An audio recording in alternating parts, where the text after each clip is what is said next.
Hi friends, ఇవాళ recipe వచ్చి బంగాళదుంప పచ్చిరొయ్యలు. స్టవ్ వెలిగించుకొని పెనం పెట్టుకుని పెనం హీట్ అయిన తర్వాత ఆయిల్ పోసుకుని ఆయిల్ బాగా మరిగిన తర్వాత పచ్చిరొయ్యలు వేసుకోవాలి.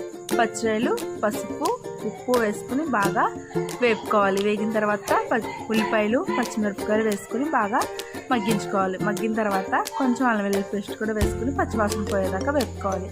కొంచెం పచ్చివాసన పోయిన తర్వాత టమాటాలు కూడా వేసుకుని బాగా మగ్గించుకోవాలి. టమాటాలు కూడా బాగా మగ్గిన తర్వాత కొంచెం పసుపు, కారం వేసుకుని బంగాళదుంపలు, ఉడకబెట్టుకున్న బంగాళదుంపలు కూడా వేసుకోవాలి. ఎంతో సింపుల్, టేస్టీ బంగాళదుంప పచ్చిరొయ్యలు కూడా బాగా రెడీ. బంగాళదుంపలు కూడా వేసుకున్న తర్వాత కొంచెం నీళ్లు పోసుకుని నీళ్ళన్నీ ఎగిరేదాకా మనం మీడియంలో పెట్టుకోవాలి.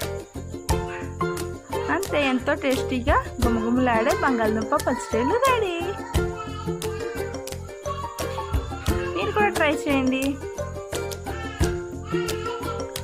లాస్ట్లో హోమ్ మేడ్ మసాలా మట్టుకు వేసుకోండి, మర్చిపోమాకండి.